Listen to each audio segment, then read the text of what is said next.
Does this tiny device have all the features it takes to replace a smartwatch? Hang around to the end of the video and you'll find out my favourite feature and if this takes the top spot. Welcome again all, and if you've seen this video of mine, you'll know I've been looking for an alternative for an Apple Watch for a while, and this might be it. The Google Fitbit Air is an affordable, discreet and lightweight device, but there are some downsides, so stick around for those. Unboxing the Fitbit Air was a pleasant surprise. The experience is different but still premium. There's very little in the box, but there isn't much needed. I love a bit of minimalism. Charger, the paperwork and the device itself. Like I said, tiny device, quickest unboxing ever. Now I didn't expect it to be this thin. So the tech in this Fitbit is all housed in this tiny little fob. There's obviously no display and it weighs 5.2 grams, dead light. Tiny. Now in this micro package, we have several sensors for heart rate, blood oxygen, temperature and motion. And the device is water resistant to 50 meters and the advertised battery life is up to 7 days. And there's no GPS in this device, that's solely reliant on your phone alone. The band is very nice, it has a premium feel, very much like the Apple Watch strap that I'm wearing here. Again, much thinner as you can see. Being thin and light, it makes it feel like it's not there unless you wear it a little bit too tight. Now I'm still unsure about keeping it on the same wrist as my watch or having it separate. I've been wearing it like this for the past couple of days. And a quick note, in the settings you do need to pick which wrist it's on, whether it's your dominant or non-dominant hand, just to help calibrate it to make sure it's counting things properly for you. I am surprised they don't prompt for that on setup, to be honest. Connecting to the app is dead simple. Connect the Fitbit to its charger and then open the Google Health app. A few taps later and you're set up. Initially. There is more important of a step further along once you've got used to wearing it. You've got to go into settings to add a few extra bits, especially the AFib detection and extra notifications like alarms. Sleep tracking. Something that I've had to juggle with the Apple Watch is keeping it charged for overnight, getting up, charging it again for the morning, things like that, just so that I can track my sleep. I know some of the new ones have a bit longer battery life, but nothing like this. With a standalone fitness tracker instead of a notification monster, I don't have to worry about that. It should stay charged for a week. I've put the Fitbit Air up against the Apple Watch and here's some of the results. I've noticed that what happens with the Fitbit is it will group all your sleep. So if you wake up, have a few hours and then go back to sleep, it groups that sleep in one package. But whereas in Apple Health, it gives you sporadic broken data. Also, as you can see, I need to sort my sleep out. Comfort is another factor in this category. When I'm asleep with the Apple Watch, whether it's a notification going off or just it being bulky and feeling a bit uncomfortable, this on the other hand, you don't even know it's there half the time. I have made a sleep focus for the Apple ecosystem so I can stop the notifications, but that doesn't stop the bulkiness. Even the newest ones, you'll still feel it wearing it in bed. The Fitbit Air is small and light, I genuinely forget that it's there. But you can set up alarms on the Fitbit Air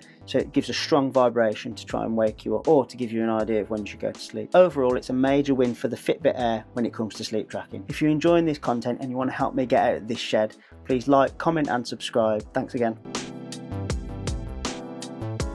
Fitness tracking is obviously the name of the game. It's in the title, literally. For someone like me who's doing basic workouts and sports like five-a-side football, the Fitbit Air is perfect. No better or no worse than any smartwatch out there. And in my opinion, Google Health displays all the data better than anything I've seen. It's actually a little fun. I've gotten a little bit bored of the Apple Rings and the Samsung Hearts. Where did they get that idea? But what this won't give you is enhanced data like Whoop. Whoop is for athletes and it's going to measure things 10 times better and it's also 10 times more expensive. And if you're being honest with yourself, do you really need that data? Starting a workout with the Fitbit Air is all done within the app, and as you're using it, you get your basic metrics, same as the Apple Watch. Well, in fact, the Apple Watch does give you a little bit more, but not much that you need while you're working out. Little side note, the Apple app Fitness now showing all this data makes me think that they might be planning something similar to this. Another win in this category is no notifications mid-set. Lifting 200 kilogram on chest press like I do, getting a group chat notification isn't something that I want. All right, time to lift this 200 kg.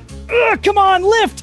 Oh no, a notification. Wow, I can't hold it. Now there are things that I'll mention later on that I miss, and not being able to control music during a workout from my watch is one of those things. The lightweight form factor again is a massive win in this area, and for me, workouts, the Fitbit is better again.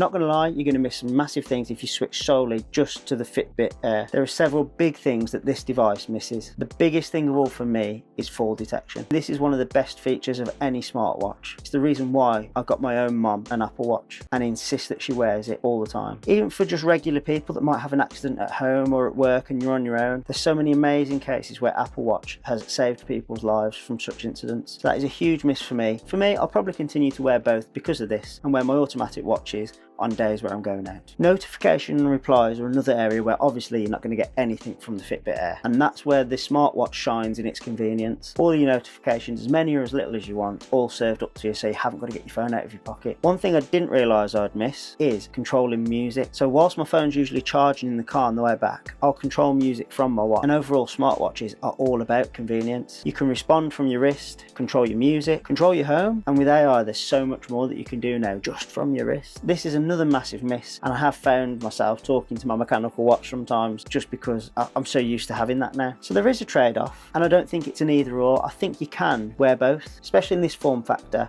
They don't look too bad together. Google Health Coach. The last and the best thing that drew me to this device was the AI Health Coach within Google Health. This is a premium feature. You get 3 months for free when you buy the Fitbit, and after that you have to go into the AI Pro plan, which is roughly about £18–19 a month in the UK. That also gives you added extras of Google Drive and all of the Google suite of things, enhanced Gemini and such things. Now setting this up is personal to you, so I haven't got much footage of that, but genuinely it's the best thing to come alongside the Fitbit. I'm sure if you've got a smartwatch from Google you'll get all these features too. The rest of everything you get is basic. Every fitness tracker should have anyway. Now this coach makes it easy to do everything. It makes it easy to track your metrics, to plan your food, to get a meal plan, and to actually look at the nutrition of what's on your plate. It helps you plan workouts, it even gives you custom progress bars, it even gives you custom checkboxes and progress bars. Here you can see mine now. The AI coach has made all of this, so you can see brisk walks, steps, and moderate strength sessions. Now I'm only starting light because I've been on vacation for a month. That's my excuse anyway.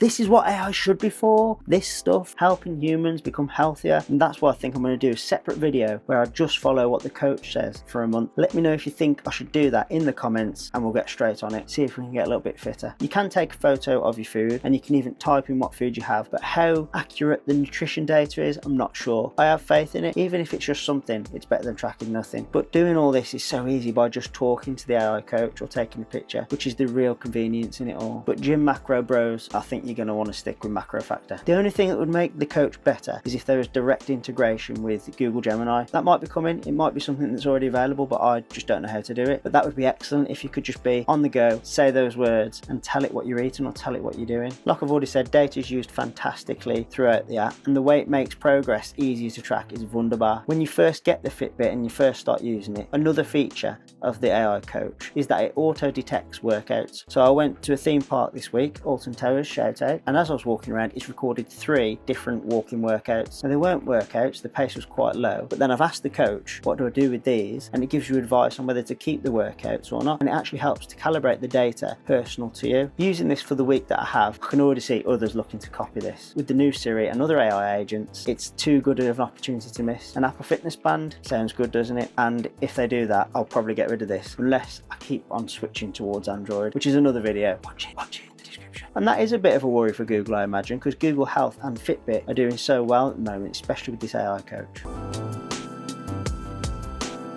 My final thoughts. Will this replace your smartwatch? Yes and no. In a way, it's better, it's lighter and it's smaller, and it retains all of the basic metrics that you need for your fitness tracking, as well as your sleep, and it's got meal planning and meal tracking also baked in. But missing fall detection and Siri on your wrist, oh no, I don't want to talk to Siri, shut up. And some of the notifications is a big miss. Maybe there could be a future update where there's just a little buzz for a notification that's important, maybe just for messages or phone calls. I imagine that will mean the battery life drops. Using both in a hybrid situation is probably the way forward for me, and Google Health and Apple Health have two-way sharing now as well, so if I connect this to my iPhone I'll be able to use both and the data won't overlap. As currently my Fitbit is connected to the S25 Ultra. Video about this guy in the description. But attach it to an iPhone and it would certainly fill in the gap, especially for sleep and maybe if you want to wear it for sports instead of wearing a watch. As a standalone advice, I absolutely love the Fitbit Air, and just like Agent J says, you know what the difference is between you and me? I make this look good. thank you again everyone for watching, and I'll never stop being grateful to all of you who make it to the end of these videos. If you haven't already, like, comment and subscribe, and if you want more, follow me on X, there's plenty more of me over there. Thanks again, and as always, I'll see you soon.